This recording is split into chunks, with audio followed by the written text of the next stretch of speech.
My name is Lorraine Harper. My daughter believes I stole her from a rich family. Trust me, you'll regret skipping this story. So before you sit back and listen, take a moment to like the video and subscribe to Grace's Truth.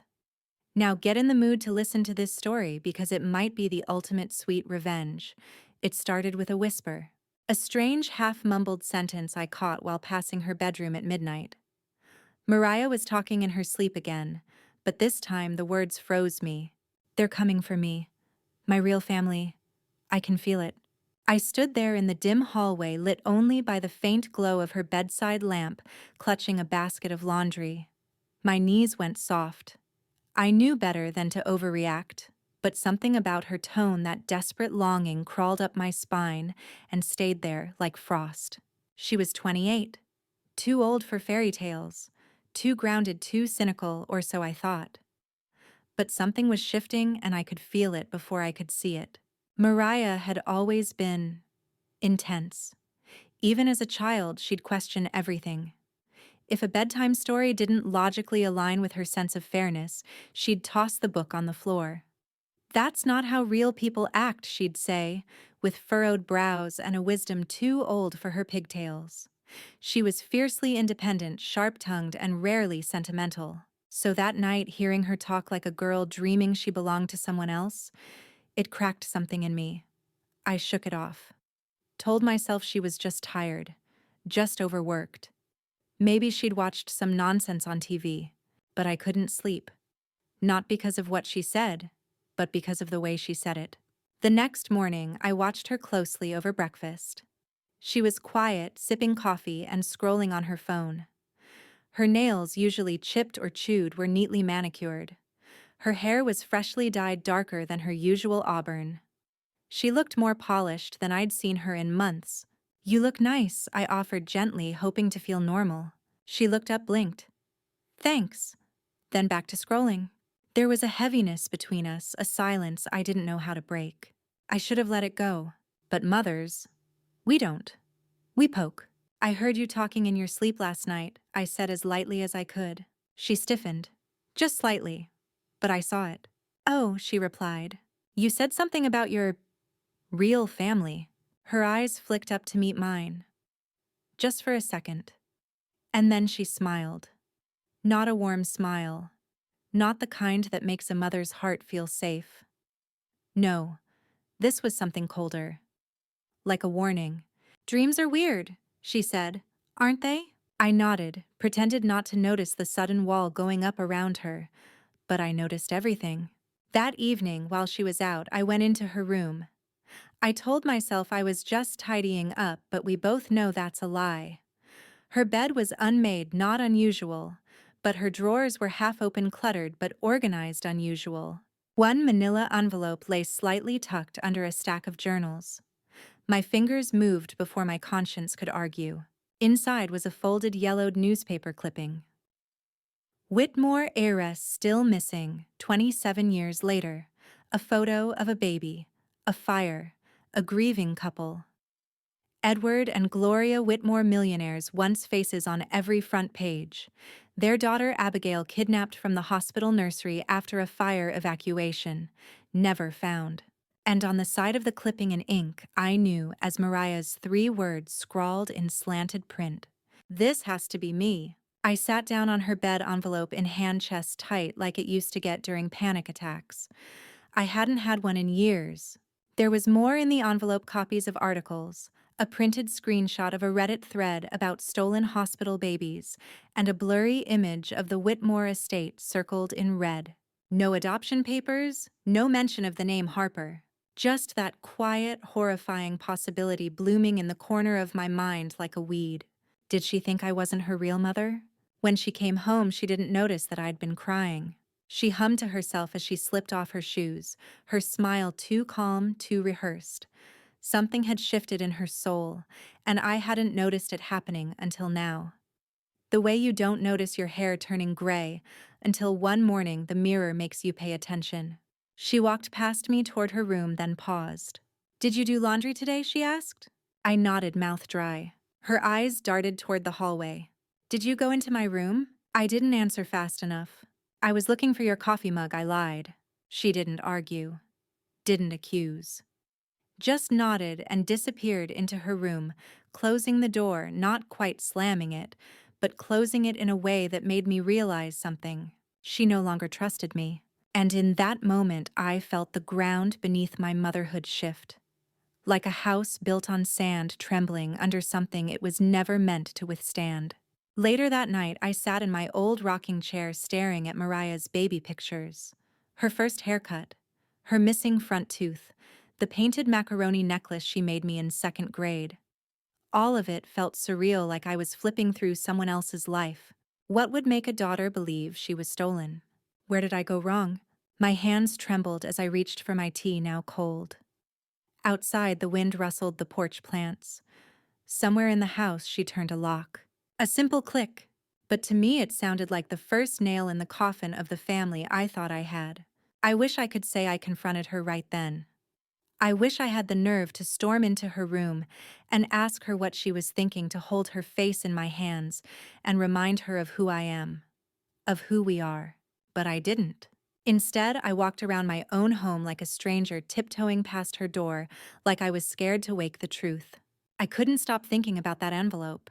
The baby in the photo had a full head of dark curls, the same deep-set eyes Mariah inherited, or so I had always thought. The article was brief. A hospital fire, smoke inhalation, a missing infant, security footage destroyed. Distraught parents with limitless resources pleading for help. It was from a different world, one I had no place in, but apparently my daughter believed she belonged there. A week passed. Tense. Silent. We circled each other like uneasy roommates. I cooked, she picked at her food. She left early, came home late.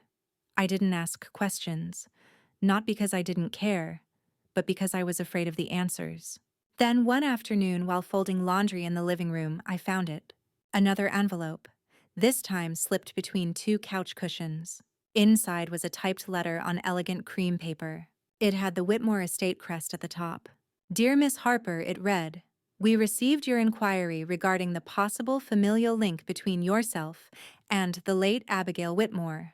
While our legal team is currently reviewing your materials, we encourage you to continue gathering documentation as outlined in our initial request. Please note any fraudulent claims will be prosecuted to the full extent of the law." My hands went numb. She had already written to them. She hadn't just dreamed this. She was pursuing it hard. And without telling me. That wasn't just fantasy. That was betrayal. I called her name from the living room, voice tighter than I intended. Mariah. No answer. I called again. Nothing. I walked into her room, and for a moment I thought maybe she was just sleeping. But she wasn't home. Her laptop was open. I know I shouldn't have touched it, but I did. What I saw made my stomach twist. She'd joined a forum, a private group called Truth After Birth. Pages of posts from people convinced they'd been swapped at birth, sold stolen, or raised under false identities. Mariah's posts were long, articulate, desperate. My mother won't admit it, but I don't think she's my real mother. There are no birth photos, no hospital documents, nothing that proves I belong to her. That was a lie. I had a whole album. But she hadn't looked at it in years. I've always felt like I didn't fit. I look nothing like my cousins. I think I was taken after the hospital fire in Connecticut. I've found news clippings. The timeline matches. The birthmark. The silver spoon. It's all too aligned to be a coincidence. I gripped the edge of her desk until my knuckles turned white. The silver spoon? She was talking about a keepsake we kept in her baby box. A gift from a woman named Aunt Alice, my husband's godmother. It was engraved with the initials AW for Alice Warren. It had nothing to do with the Whitmores. Nothing. Except now, it did. I heard the front door open and slam shut. Mariah, I called, trying to control my breath. She appeared at the hallway's end, shopping bag in one hand, sunglasses on top of her head like a crown. She looked elevated, richer somehow. Or maybe I was just starting to see what she was chasing.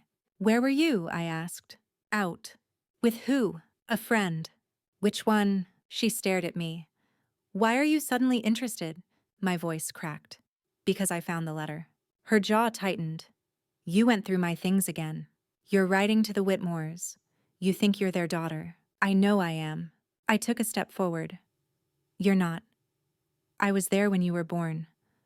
I remember every second, every cry. I held you when they took your father into surgery. You think I'd make that up? She laughed short, sharp. Maybe you weren't in on it. Maybe someone else lied to you. I felt my vision blur. Mariah, don't do this. I already did.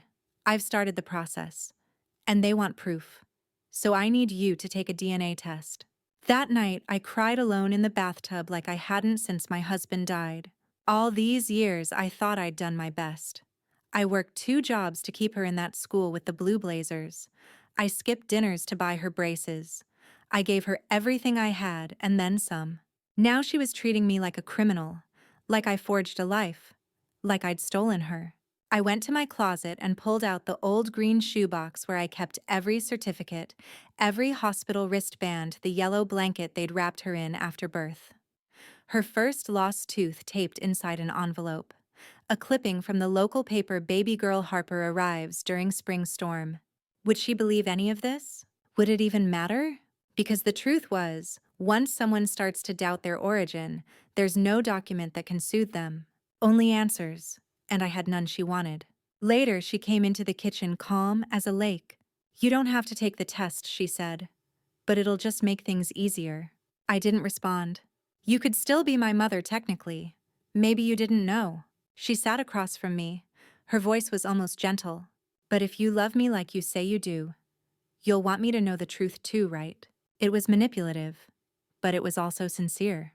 And in that moment, I saw the girl I'd raised, the one who used to write poems on sticky notes and leave them on the fridge. Now she was asking me to prove I hadn't kidnapped her, and I said yes. I agreed to the DNA test.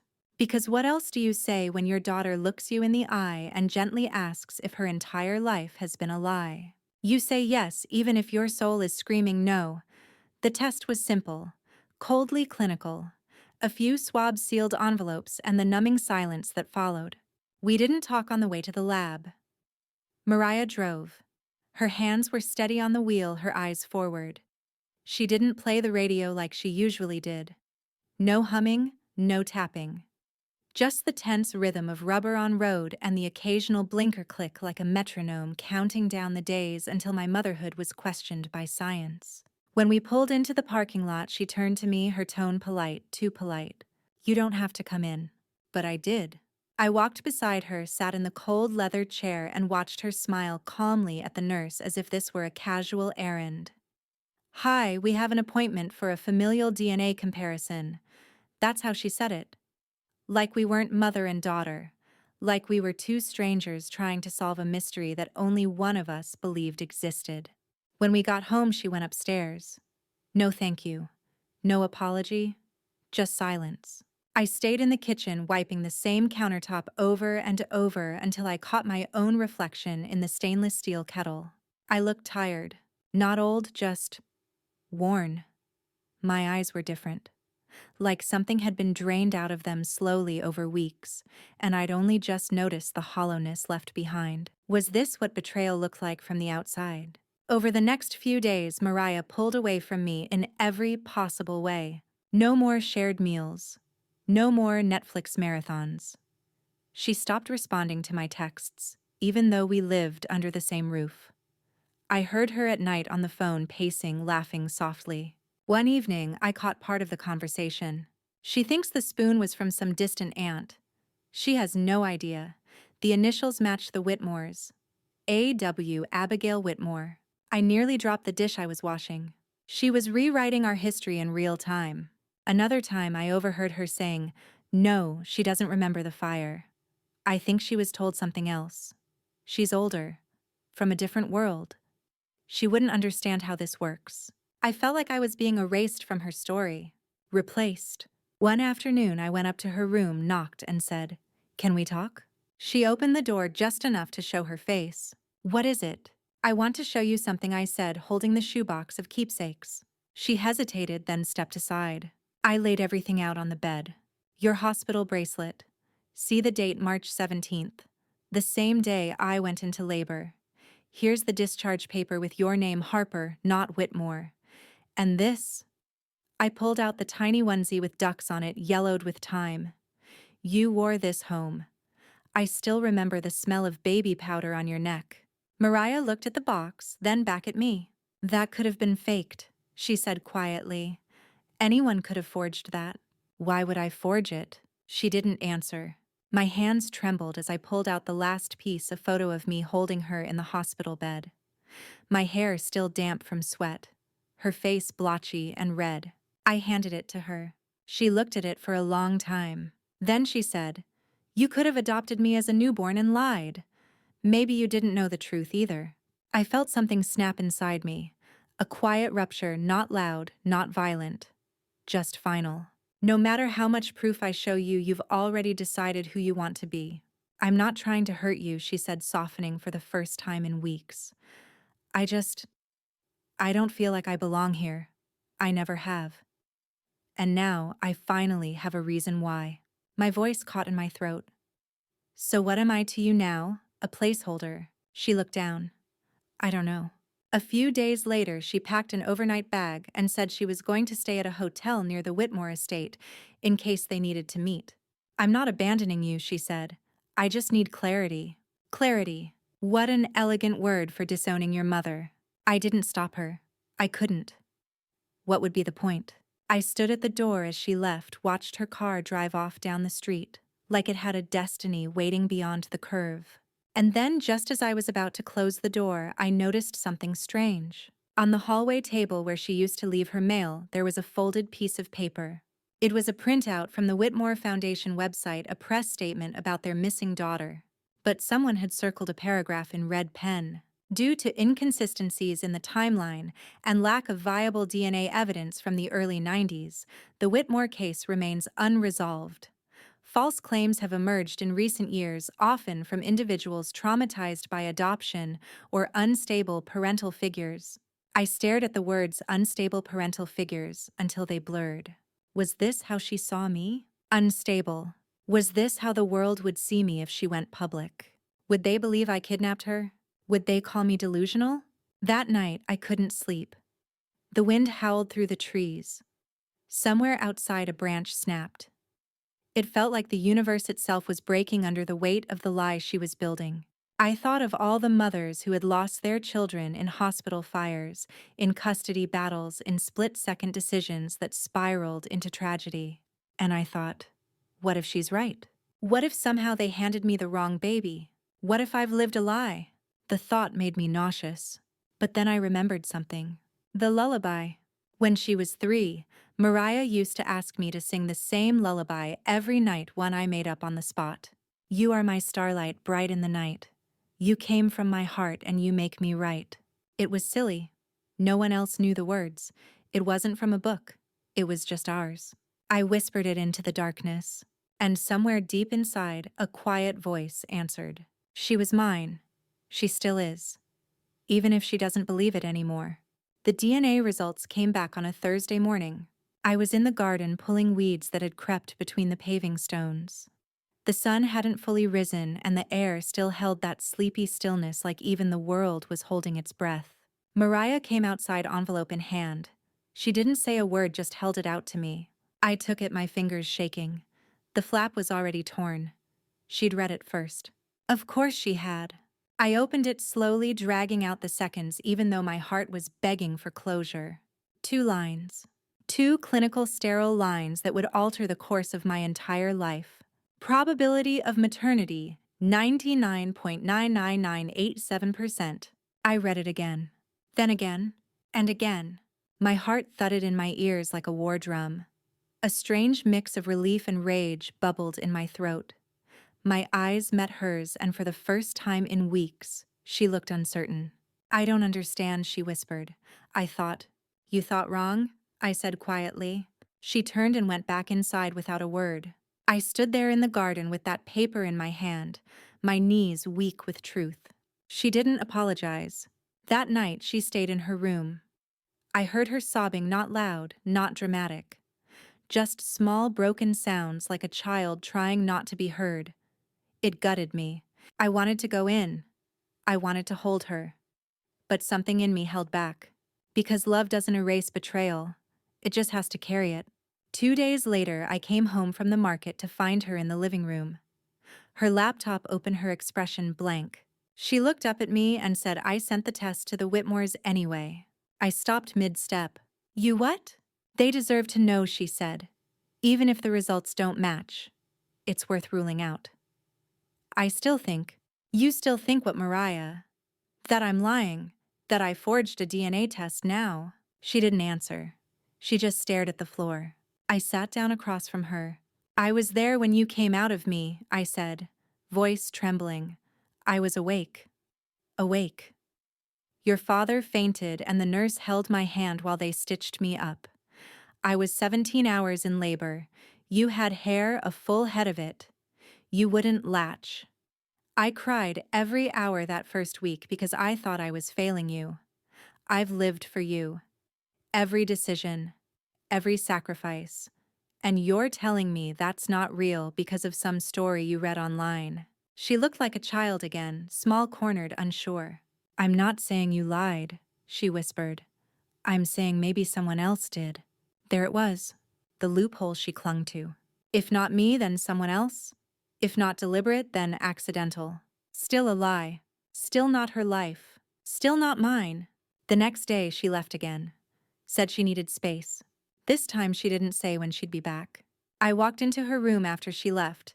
It smelled like her shampoo, lavender and pine. The bed was half made, the closet still full. But the walls felt emptier somehow. I sat on her bed and looked around. That's when I noticed her nightstand drawer slightly ajar. Inside, tucked under a copy of The Secret History, was a crumpled sheet of paper. Another printout. This one from a genealogy site. A message thread between Mariah and someone listed as M.R. Whitmore, 92. M.R. Whitmore, 92. There's a possibility? You do look like my cousin Abigail might have, or what we think she might have looked like. Send the DNA if you're serious. Mariah. I'm willing to take the risk. I need answers. I don't trust the woman who raised me. I put the paper down. The woman who raised me. Not even my mother. Not even Lorraine. Just a faceless placeholder. I left the drawer open. Let her see what I saw. Let her know I'd read it. No more pretending. That night, I sat on the porch wrapped in my late husband's cardigan and stared at the moon. If he were here, he'd know what to say. He'd pour her tea and listen, then laugh and say, "You've always had a flair for the dramatic kid." She'd roll her eyes and sit with him, but he wasn't here. And I didn't know how to be mother and father and anchor and truth all at once. A week later, she returned. There was a shift in her posture, not shame exactly, but weight. She didn't look me in the eye as she set her bag down. "They responded," she said. "I didn't ask who. I already knew. They want more documentation. Birth certificates, medical history, childhood photos. They said, if I'm a match, the estate has obligations." I sat still. So still I could hear the tick of the kitchen clock behind me. "They're offering a private investigator," she added. "To verify the timeline. They said they'll pay." I didn't say a word. "Are you mad?" she asked. "I'm done being mad," I said softly. She sat across from me. Her hands were trembling. "I don't know what's wrong with me," she said. I've always felt like there was a piece missing. Like there was a room in my head I couldn't unlock. And when I found that article, it felt like someone handed me the key." I looked at her, really looked, and I saw something I hadn't seen in weeks. Fear. She wasn't just chasing a fantasy. She was running from herself. "I understand that feeling," I said, "but you're not going to find yourself in someone else's house, or someone else's last name. That kind of hunger never ends." She blinked back tears. Then she whispered, "What if it's true, Mom?" I reached across the table and took her hand. "Then I'll still be here. Even if the whole world turns upside down, I won't let go of you. Not ever." But I'll be honest, even as I said those words, a tiny part of me began to wonder, what if it was true? I started researching the Whitmores. Not because I believed Mariah's theory, but because I needed to see with my own eyes the story she had wrapped her identity around. If I was going to defend my truth, I needed to understand the fantasy she was falling into. The Whitmores were everywhere online. Old family photos archived in magazine features, charity gala appearances, real estate holdings, even an article from the early 2000s about their declining health and reclusive lifestyle after the loss of their daughter. They were one of those American dynasties East Coast aristocrats who never ran for office, but owned half the town. Their daughter, Abigail Whitmore, was supposedly born in 1993. Taken during a hospital fire that left several infants temporarily unaccounted for. According to the records, Abigail had a small star-shaped birthmark behind her right ear. That detail had haunted the investigation for years, only a few knew it. But somehow it always re-emerged in these forums and online rabbit holes. Mariah had that mark. A faint discoloration behind her ear, almost shaped like a star. We used to joke it was her secret power button. I'd kiss it every morning before school. Now it was a flag. A weapon. A claim staked in my child's flesh by strangers I'd never met. Mariah brought it up again over dinner. The first time we'd sat across from each other in days. The Whitmores are sending their private investigator, she said, picking at her chicken. He'll be here next week. I put my fork down. Here. They want him to talk to you. Walk through the timeline. I stared at her. So I'm being interrogated now? No one said interrogated. You just did. She sighed. It's not personal, Mom. It's protocol. Protocol for what? Kidnap recovery. She flinched.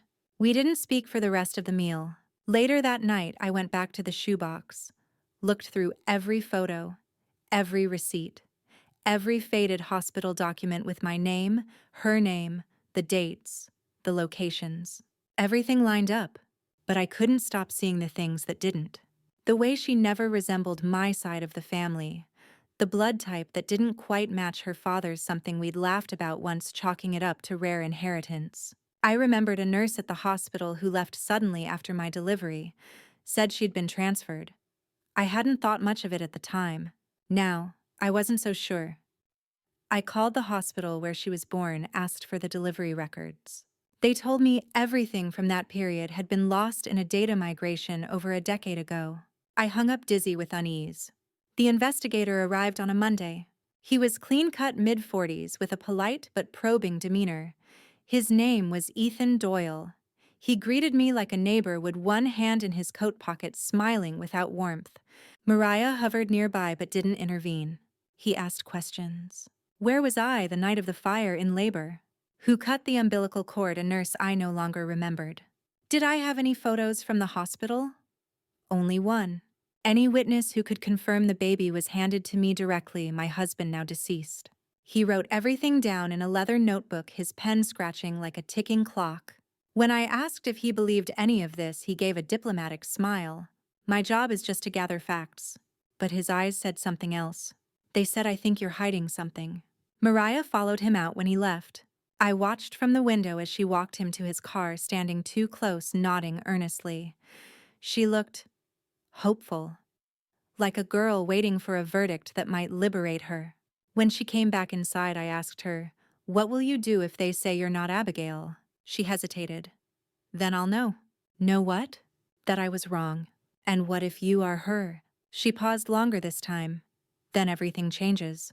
I laughed, not cruelly, but from the aching place inside me. Why you think money will fix the hole in your chest? She looked at me, and in her eyes I didn't see greed. I saw something worse. Desperation.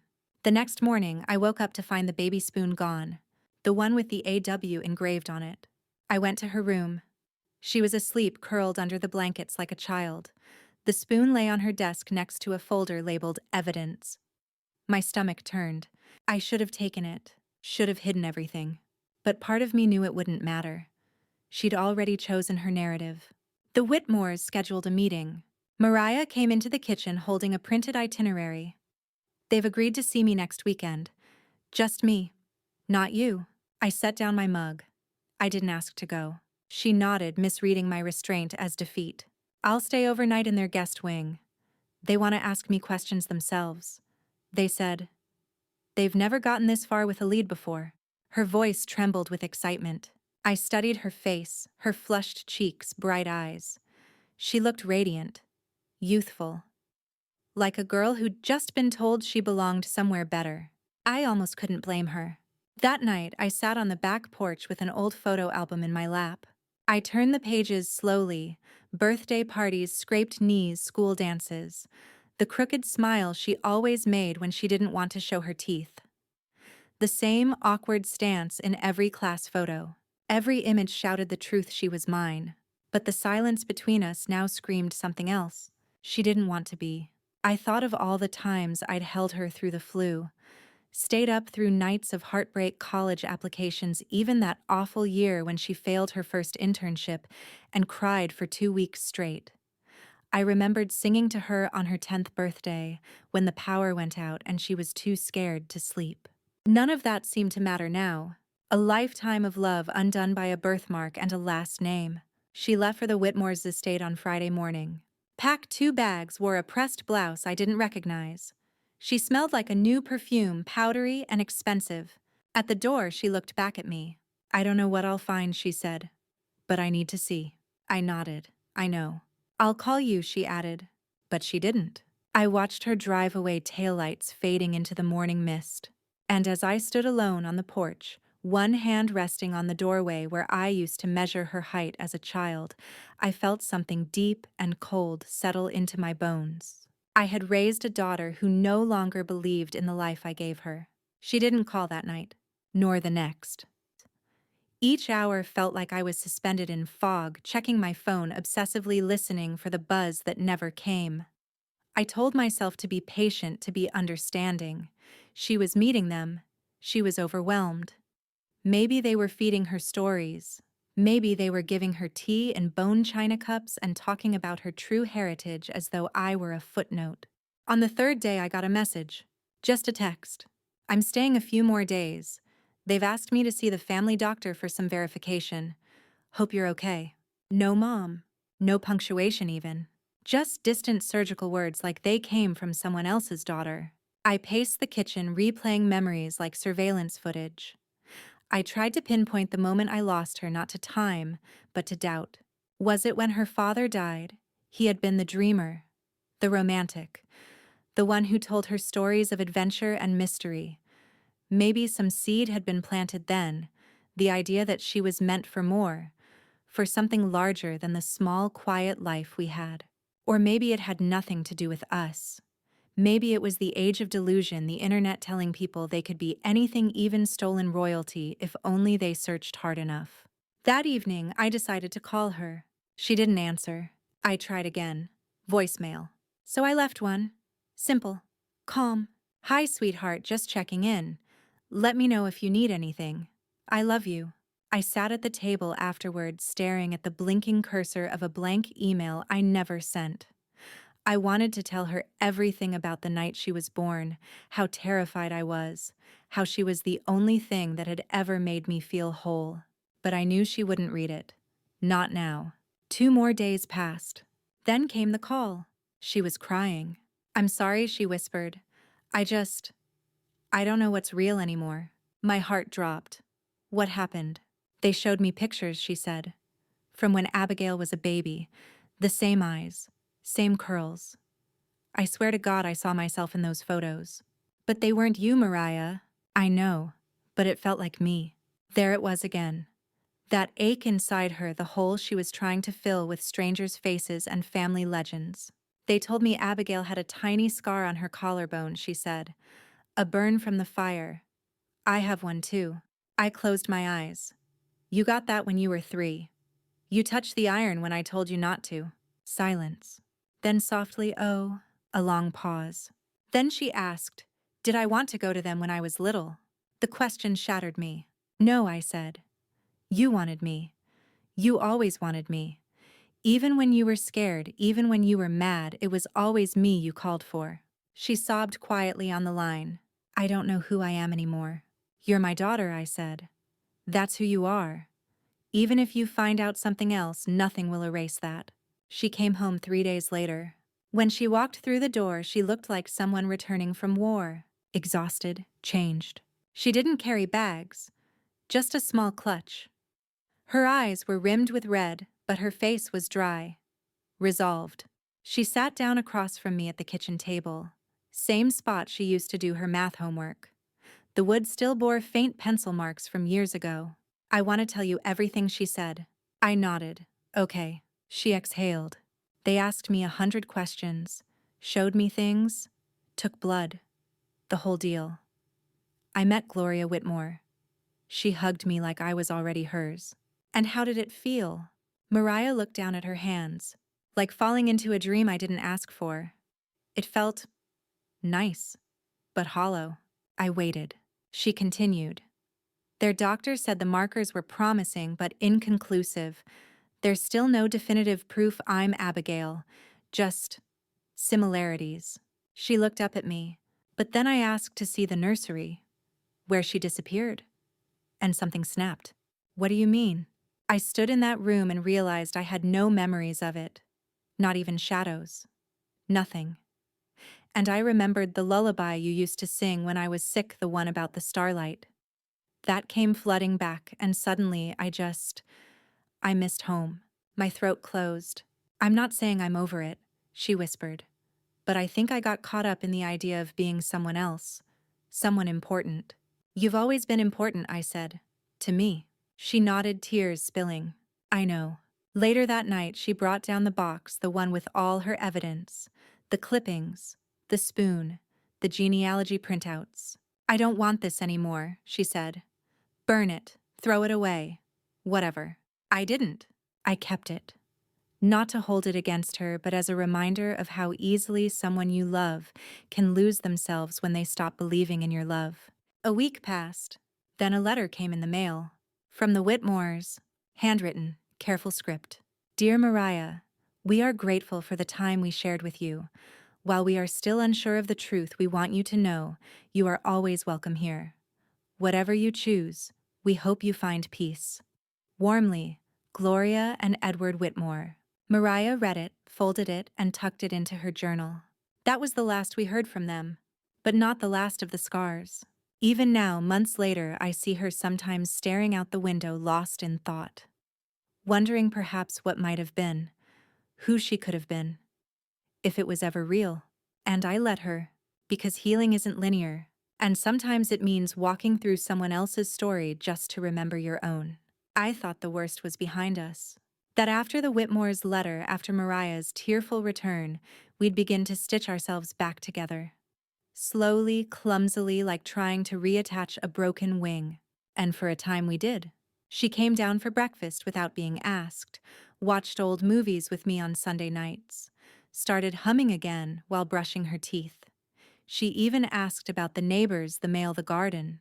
But something still hovered in the room between us, a quiet, invisible third presence doubt. It clung to her voice when she spoke, lingered behind her smiles. It was no longer about the Whitmores. It was about me. She still wasn't sure I was telling the truth. One morning, I came into the kitchen to find a man standing by the refrigerator. He was tall, stiffly formal, wore a navy windbreaker with a messenger bag across his shoulder. Mariah stood beside him, arms crossed but defensive, like she was bracing herself. "Mom," she said, "this is Mr. Rayner. He's an independent researcher." My heart sank. Researcher of what? The man stepped forward, polite but pointed. "I work with families who've been involved in complex custody or identity cases. Miss Harper asked me to verify the paper trail of her birth." I stared at Mariah. "You're doing this again?" "It's not about the Whitmores," she said quickly. "It's about clarity. I just want to make sure everything lines up. Legally. I already gave you everything. The hospital papers, your records." He cleared his throat. "Those documents may not be enough on their own." My voice rose. "Enough for who? What court are we in? What trial are you building?" Mariah looked away. That was when I realized she'd hired him weeks ago, probably before she ever came home. This healing was just her buying time while she built a case. He asked for access to my files. Photos, mail, my journal. I told him to get out. Mariah begged. "Just let him look. If there's nothing to hide, why not?" I turned to her.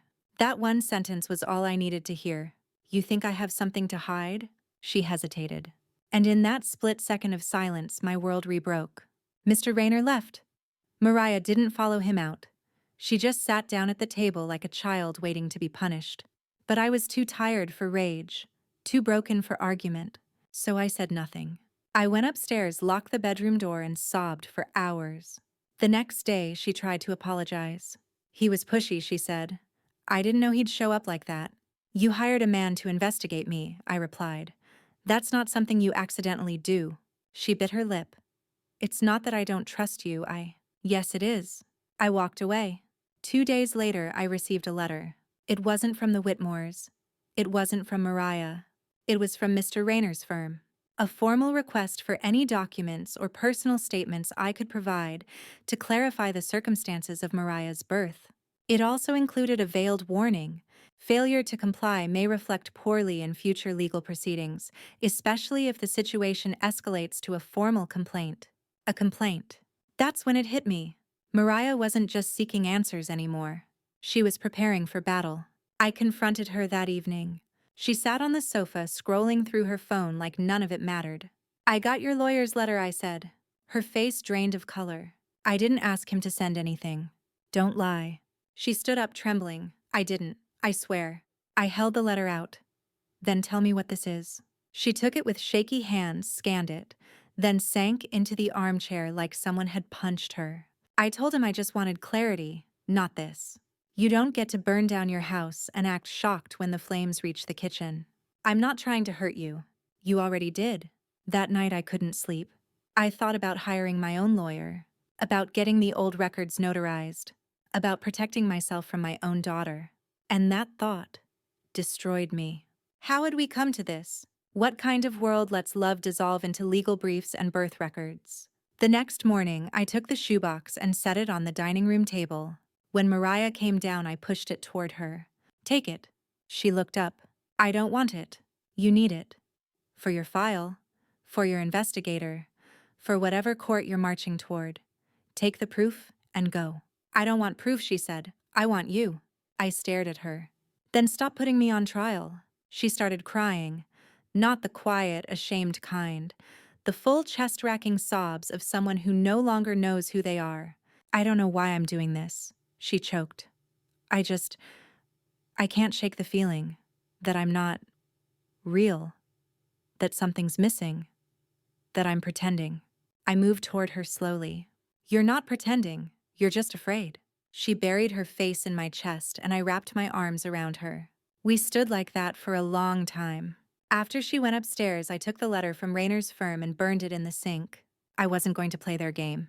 If Mariah wanted to know who she was, she could look in the mirror at the nose she inherited from me, the sarcasm she inherited from her father, the laugh we both used to hide pain. That was the truth. And no investigator would find anything deeper than that. But still, I couldn't stop the voice in my head, the one that whispered in the quiet moments. What if she's right? What if I'm wrong? I began having dreams. Vivid, strange dreams. In one, I was holding a baby that didn't recognize me. Its face kept shifting, sometimes Mariah's, sometimes a stranger's. I'd reach to comfort it and it would cry harder. I'd whisper, "I'm your mother," and the baby would shake its head. I'd wake up with my chest tight, gasping, drenched in sweat. It had been weeks since I'd truly slept. I could feel the edges of my mind fraying, unraveling thread by thread. The worst part, I had started to doubt myself. One morning, I pulled out an old binder from the attic. It was full of bills, warranties, insurance paperwork, the unglamorous clutter of adult life. I found a medical folder I hadn't seen in years. Inside was something I'd forgotten about. A note from the hospital billing department dated one day after Mariah's birth. Billing discrepancy noted: Harper newborn chart transferred from room 11A to 12B, clarification requested with nursing supervisor. Chart Narashadak 1103 updated per Dr. Glassman. I read it twice. Transferred, updated. A bureaucratic hiccup, perhaps. Or maybe something else. A name suddenly came back to me: Nurse Candace. She was the one who brought Mariah to me after delivery. A younger woman with dark hair pulled into a high bun. Her hands smelled like mint lotion. I remember that because she smiled and said I always wash before holding the little ones. First impressions matter. I hadn't thought of her in decades. I wondered, where was she now? I made calls. The hospital didn't have records going that far back again, data loss. But I managed to speak to a former admin nurse now retired who had worked there at the time.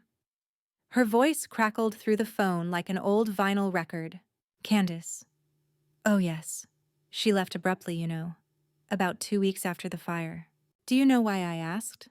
There was a pause. They said she moved states. Something about family trouble. But between you and me, I always thought it was something bigger. She looked spooked that last week. Wouldn't even say goodbye. I wrote her name down, then spent the next 6 hours chasing it through Google alumni group state nursing boards. I finally found her. Candace Mathers, 62, retired, living in a small coastal town 3 hours away. I didn't tell Mariah. I just drove. Candace lived in a blue clapboard house with peeling shutters and a wind chime that danced like glass birds. When she opened the door, she looked almost the same, just older, paler, her smile thinner. Yes, I introduced myself. Her expression shifted. She remembered. Her eyes flicked down to my hands, then back up. You were in room 11A. Emergency cesarean. March 17th, 1993. My throat tightened. You remember that? She nodded slowly. Some deliveries stick with you. I asked if we could talk. She hesitated, then opened the door wider. We sat at her kitchen table. The place smelled of tea and dust. There were pictures of grandchildren on the wall. I need to ask you something, I said. And I need you to be honest. She folded her hands. Was there a mistake? With the babies that night. Candace didn't blink. There was confusion. The fire alarms triggered early. Some infants were moved without proper tags. We tried to sort it afterward, but what? There were whispers. One baby was briefly unaccounted for. Mine. I don't know, she said. No one does. I stared at her. Did you ever report it? I tried, she whispered. But the administration didn't want panic. They said it was sorted. The mothers were too drugged to notice. And in the chaos, charts got merged. Records changed. I couldn't breathe. Candace reached for her mug. I always wondered if one of the babies went home to the wrong family. I felt like the floor was tilting beneath me. Are you telling me my daughter might not be mine? She didn't answer, but her silence was louder than anything else in the room. When I got home that evening, Mariah was waiting for me in the living room. She looked anxious, pacing. Where were you? She asked. I didn't answer. Instead, I sat down, set my purse aside, and said quietly, I found the nurse who handed you to me. Her face froze. And, she said, something might have gone wrong. Mariah sat down slowly. Her lips parted, but no words came out. I could see the storm behind her eyes. The hope. The fear.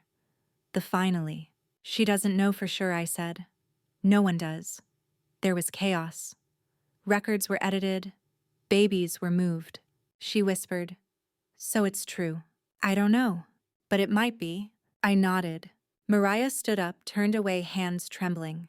Then quietly she said, I need to go back to the Whitmores. I closed my eyes. I thought you might. She packed a small suitcase.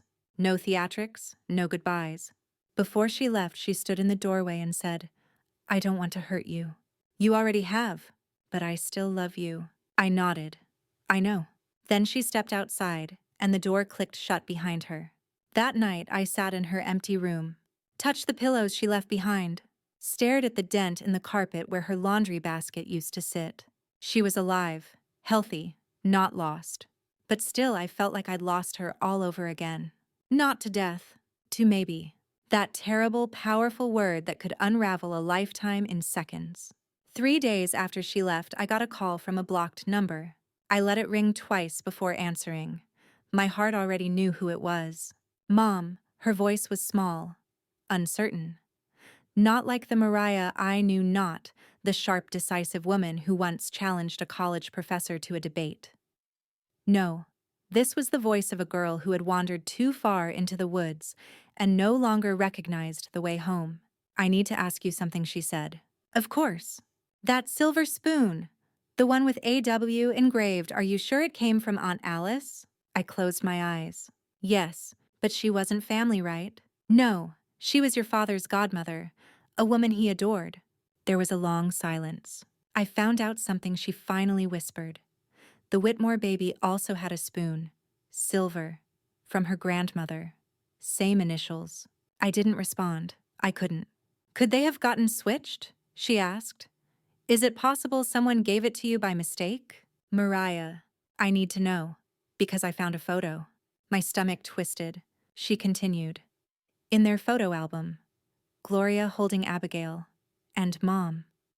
The blanket wrapped around her in the photo. It's the same one I have in my baby box. The yellow one with the ducks. I went cold. The yellow duck blanket. I'd always thought it was standard hospital issue, faded with age, but distinct. I had never questioned where it came from. You're sure? I asked. I took a picture of it. She sent it. Seconds later, my phone buzzed. I opened the image. It was the exact same blanket.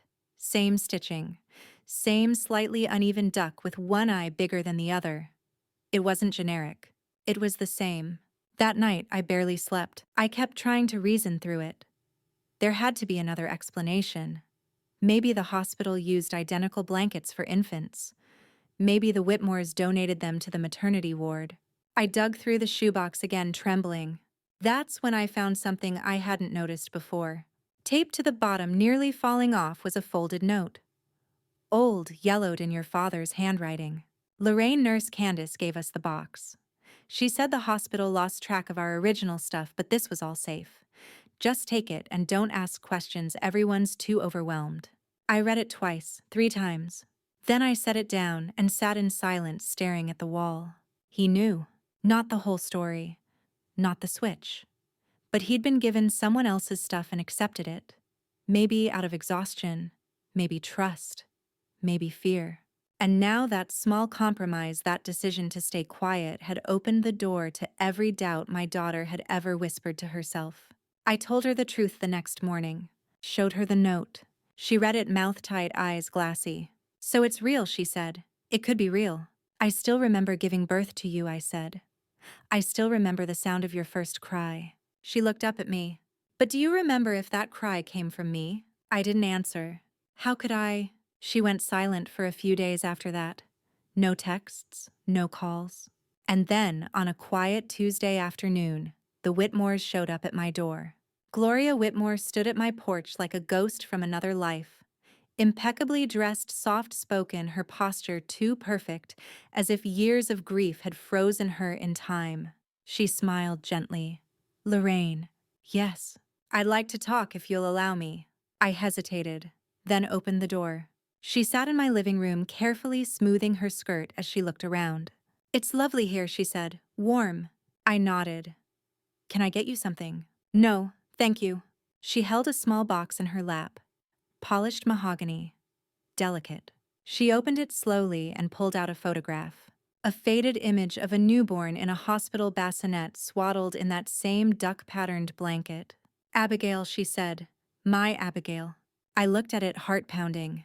She had a birthmark, Gloria continued, just behind her right ear, and a tiny freckle on her left foot.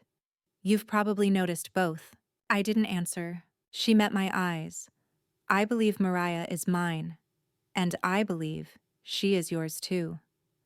Because in her eyes I saw both of us, the mother who raised her, and the one who lost her. I felt tears build. I didn't steal her, I said softly. I didn't know. I know, Gloria whispered. I didn't come to take her back. I came to understand what happened. I sat beside her. We talked about that night, the fire, the chaos, the silence afterward. And for the first time, I heard her story not as a stranger, but as a mother who never stopped hoping. And in her grief, I saw my own. When Gloria left, she gave me one final gift, a letter written by Edward Whitmore before he passed, addressed to his daughter wherever she may be. Mariah read it later that night. She didn't say much after. She just cried. And I held her. No questions, no answers. Just arms. I thought we'd reached the end of the spiral, that nothing more could unearth the truth than what already had. But I was wrong. Because sometimes the past doesn't whisper, it claws. It came back in the form of an old hospital folder, found buried deep in a plastic bin in the garage beneath baby clothes I'd never gotten around to donating under a tarp stained with mold. I hadn't seen it in years. Inside was a stack of outdated medical documents, mostly irrelevant. But then, wedged between a pediatric growth chart and a brochure on postpartum recovery, I found a name. A nurse's name. Gloria T. Jensen. Not Candace. Gloria. It jolted me, because according to the papers I'd always clung to, the woman who had brought my newborn to me wasn't listed anywhere. Not Candace, not anyone. It was a blank. Yet here she was, written in blue pen in someone's hurried handwriting on a transfer form. Infant relocated by Nurse G. Jensen during fire drill reroute confirm match with Chart 11A post-evacuation. I had no memory of this woman. No face to match. No voice. But the implication was clear. There had been a moment, a window where my daughter could have been lost, swapped, misidentified, delivered to the wrong arms. Mine. I drove to the hospital the next day. I asked for the old employment records, explained that I was researching a personal matter, nothing litigious, just history. The woman at the front desk blinked. "We don't keep those past 25 years. That would have been purged." I asked for a supervisor. She offered me a phone number. I called, left a message. No one returned it. But I wasn't done. I found an online nurses registry. Cross-referenced dates, states' licenses. There was no Gloria T. Jensen licensed in the state during that year. I widened the search. Nothing. It was like she'd never existed. I told Mariah. We sat across from each other at the kitchen table, a place that had once been home to school projects and late-night bowls of cereal. Now it felt like an interrogation room. I found her name on the old chart, I said, but she wasn't in any of the hospital's files. And she's not in the National Registry either. Mariah's face stayed neutral. So she was fake. I don't know. Maybe she was temporary staff, or under a different name, or she was covering something up. She said, her voice sharp, decisive. I stared at her. You still think I'm lying? She didn't deny it. She just whispered, I don't know what to think anymore. Later that night, I did something I never imagined. I called the Whitmores. Gloria answered. I asked if we could meet, just the two of us. She agreed. We met at a small cafe halfway between our homes. A quiet place with old mismatched chairs and a menu written in chalk. She wore a brooch the size of a teardrop. Her lipstick was pale. Her hands shook slightly as she lifted her tea. I took out the transfer note. She read it. Twice. Then looked up at me. I don't remember a Gloria Jensen, she said. She might not have been real. Gloria nodded. Then someone wanted the paper trail to vanish. Do you think someone... I didn't finish the question. She did. Yes. I think someone switched our babies. The words came out like dust. I asked her, do you blame me? She looked up, eyes kind but tired. I don't even know who to blame. The hospital, the fire, the chaos, myself. But not you. Never you. We sat there for an hour. Two mothers, one child, one mystery, one brutal bond. She showed me more photos of Abigail, of herself in the nursery, of Edward holding the baby with trembling hands. I couldn't stop looking at the baby's ears. They looked like Mariah's.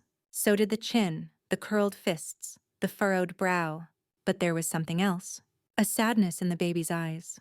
I'd seen that same sadness in Mariah when she was 5 and realized her father wasn't coming home from the hospital. When she was 13 and overheard two cousins whisper that she didn't look like anyone in the family. When she was 22 and moved home after failing her first job, crushed, ashamed, lost. It had always lived inside her, a haunting that didn't have a name. Maybe this was it. Maybe this had always been the root. When I came home, Mariah was in the kitchen. She looked up, searching my face. You saw her? I nodded. And she doesn't blame me. Mariah swallowed hard. But I do. I flinched. You're allowed to feel betrayed, I said.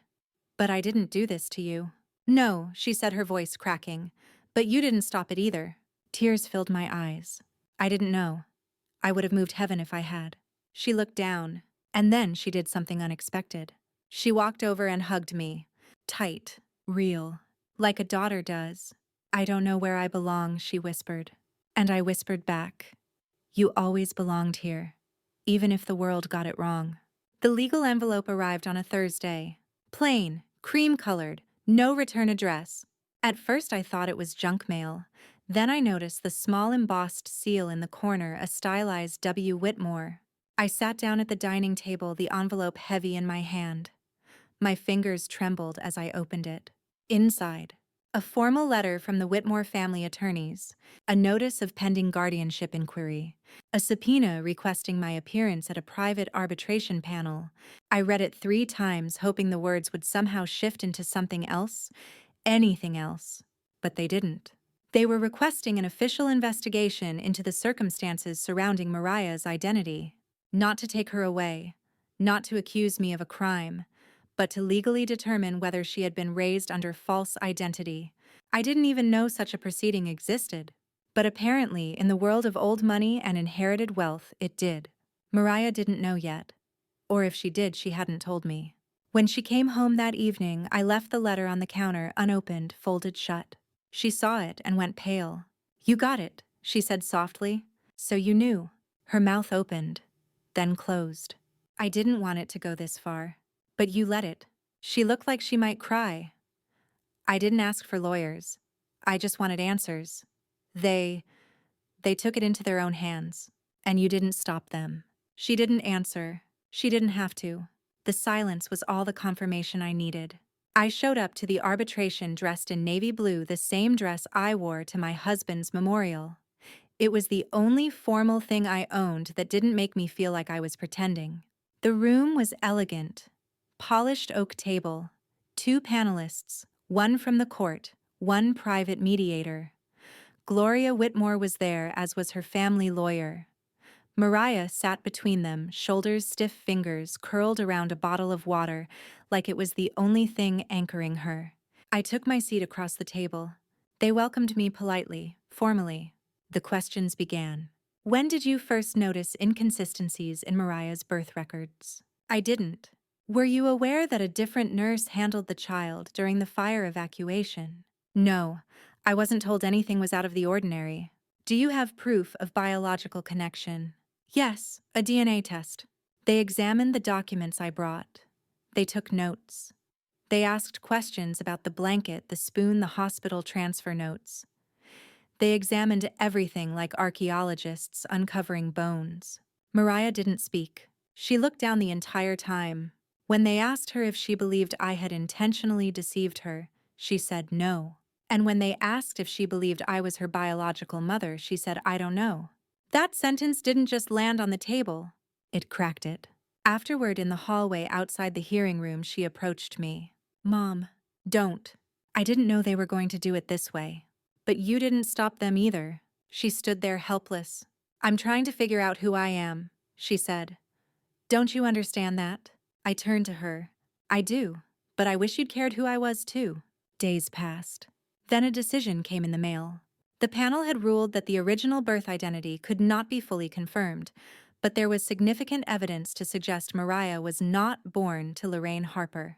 No criminal charges, no forced separation, but the Whitmore family was given legal permission to refer to Mariah as Abigail Whitmore in public and private records if she chose to accept it.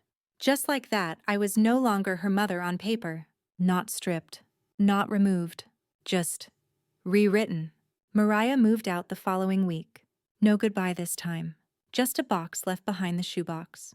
Inside it was everything I'd saved: baby teeth, the first crayon drawing of our family, a letter she wrote when she was 10 after yelling at me, apologizing for being a brat. She left one thing behind: a note. "I don't know who I came from, but I know who raised me. I love you." Me. I sat on the porch that night, the wind pressing against my skin like fingers searching for something to hold. I thought about motherhood, how it's not always a clean line. Not blood, not law, not always even truth. Sometimes it's just who stayed, who held the fevered head, who waited at midnight, who gave and gave even when it broke them. The stars blinked above me, and for the first time in months I let myself cry, not from fear, not from confusion, but from the grief of loving someone who no longer knew where to place you in their story. It was almost poetic the way she returned unannounced at dusk in the middle of a thunderstorm. I hadn't seen Mariah in over a month. Since the arbitration ruling, I'd heard only secondhand whispers.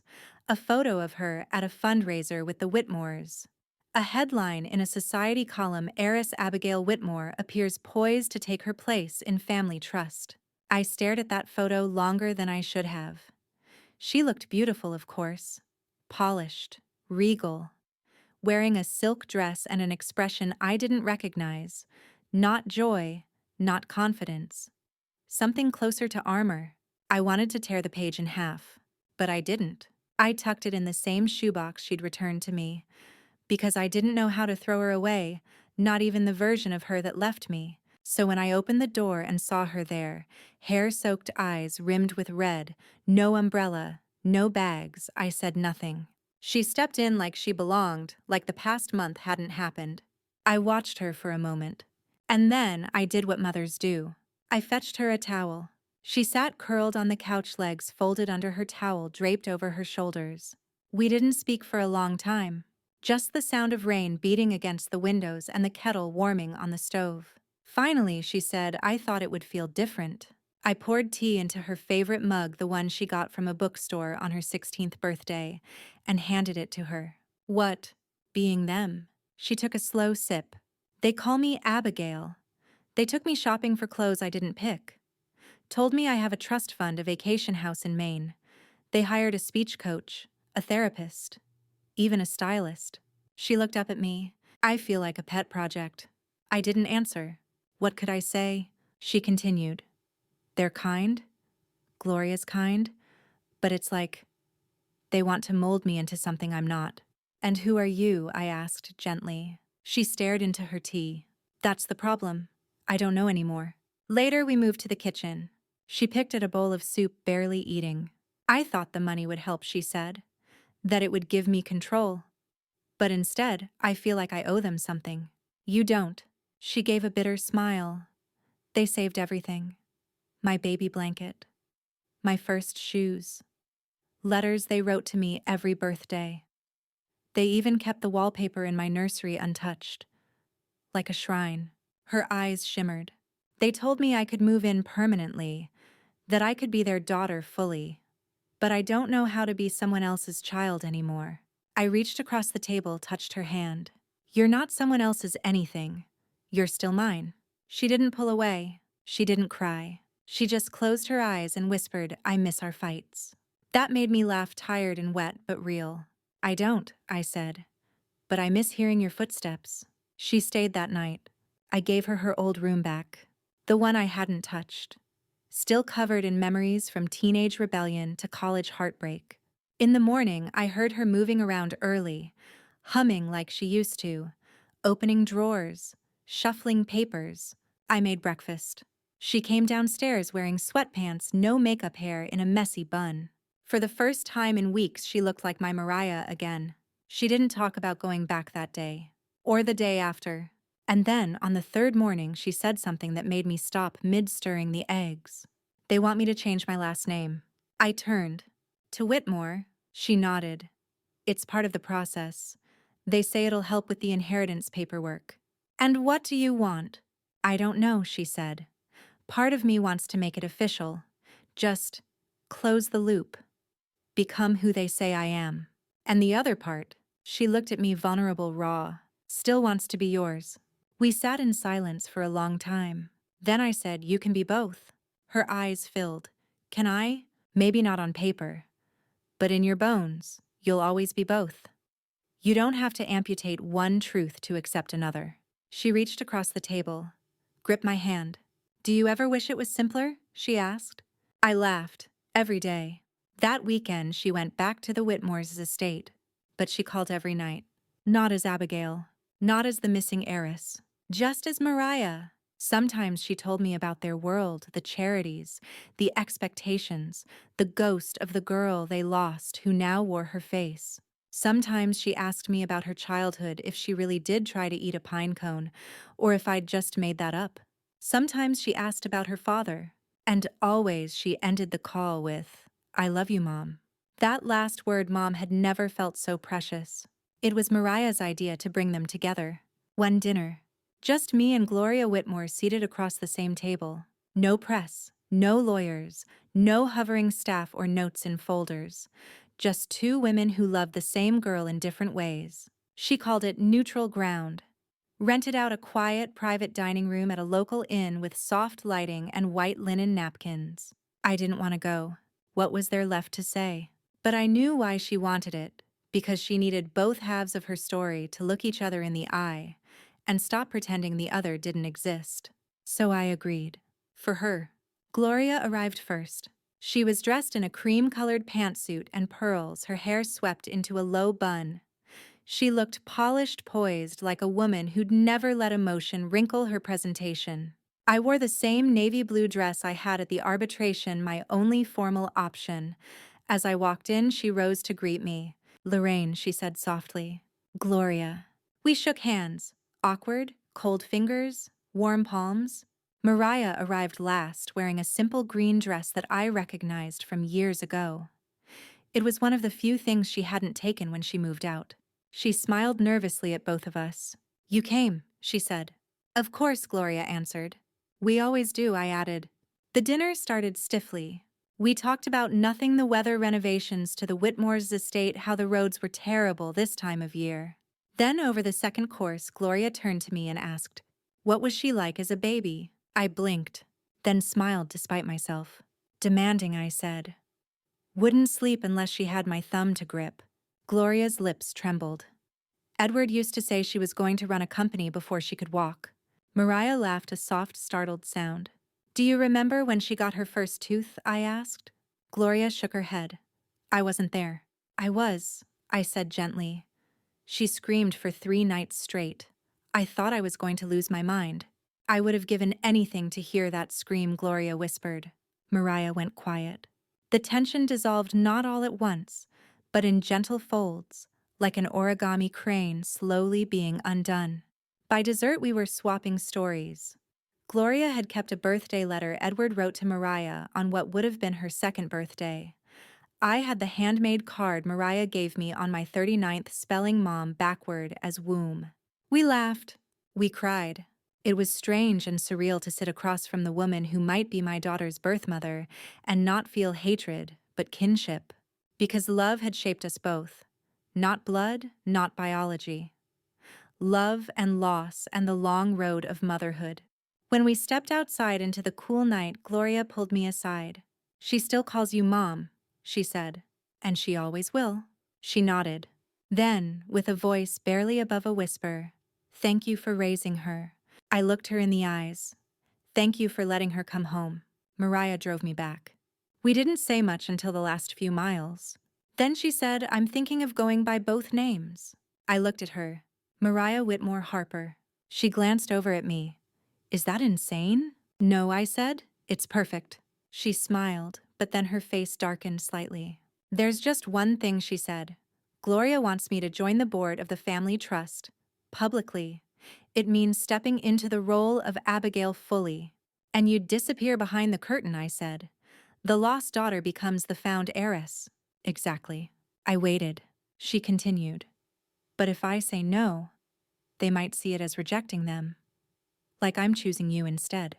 "And are you—" She pulled over the car, parked on the side of the road in silence. "I'm not choosing between you," she said finally. "I'm choosing me. And I don't know who that is yet. Not fully. But I know she's made from both of you." She didn't take the seat on the board. Instead, she created a scholarship in Abigail's name, honoring the girl who was lost, not just the woman who was found. It was her way of holding space for both lives. One that ended in fire, one that grew in quiet rooms with lullabies and secondhand shoes. She said it felt right, and I believed her. She moved into her own apartment after that. Not in the Whitmore estate, not back home. Somewhere new, somewhere that wasn't built on a mystery or a memory. A space to breathe. We still talk every day. Sometimes she calls me Lorraine when she's being sarcastic. Most of the time she calls me Mom. And every now and then I'll get a card signed. Mariah Whitmore Harper, daughter of 2 women. One by chance, one by love. It happened on a stage.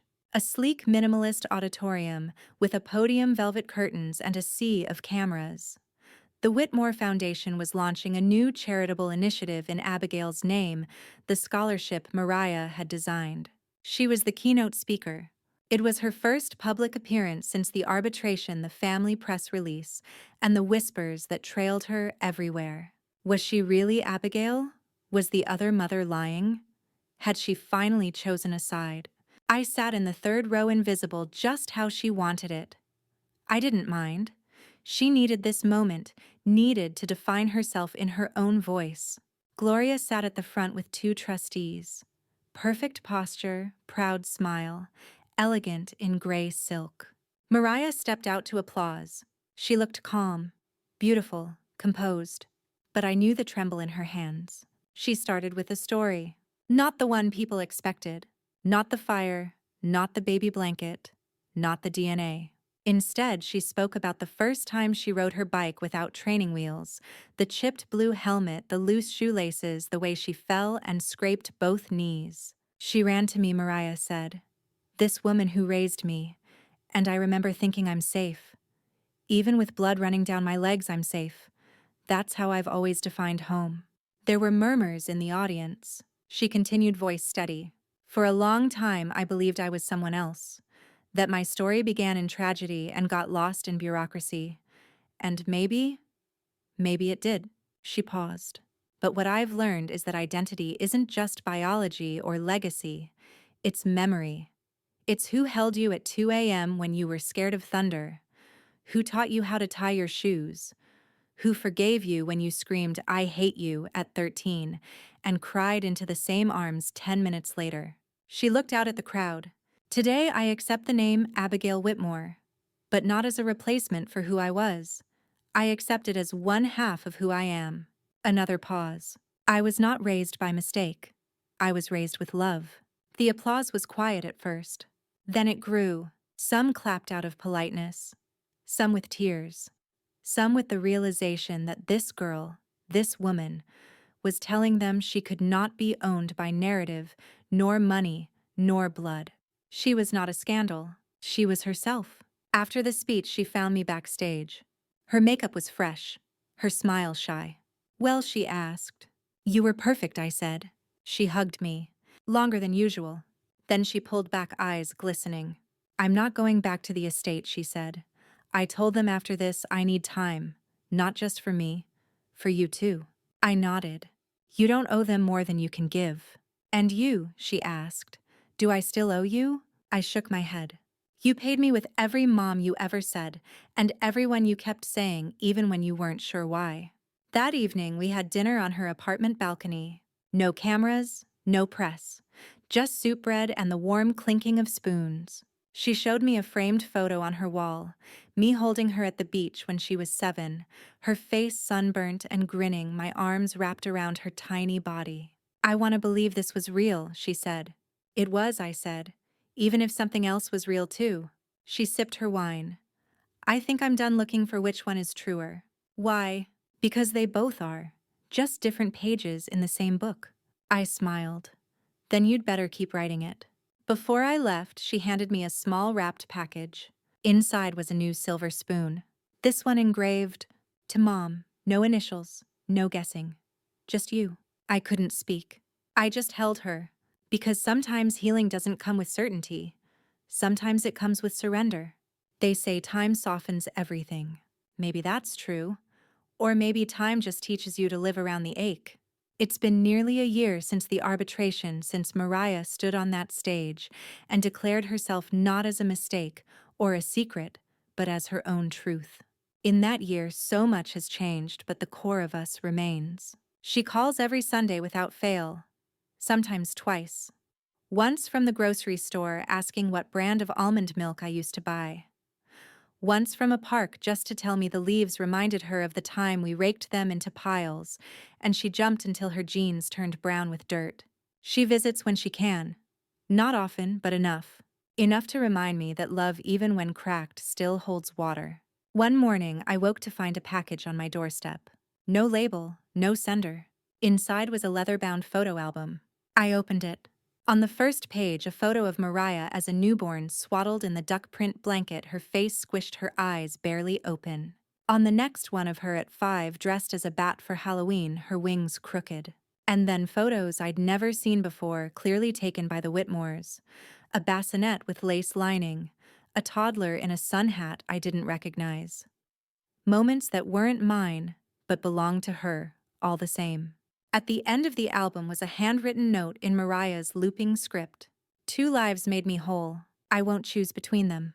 You gave me everything I needed even when you had nothing but questions. I love you always. Your daughter.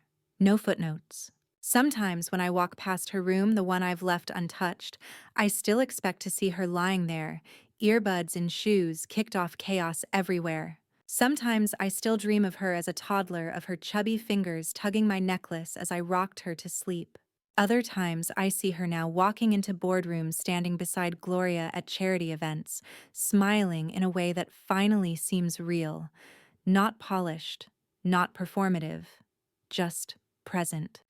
I still don't know what happened in that hospital. Maybe the fire swallowed the truth. Maybe the nurse with no record was the only person who knew. Maybe we'll never be certain. But here's what I do know. I raised a girl who questions everything, including where she comes from. I raised a woman who stood at the intersection of 2 lives and refused to erase either. I raised someone who left and came back and left again, but never once stopped being mine. Because family isn't blood. Family is the person who never stops showing up even when you scream at them, doubt them, test them. Family is the one who still opens the door when it rains. If you've made it this far, thank you for listening to a story that doesn't end in clear answers. Only truth, the messy kind, the human kind.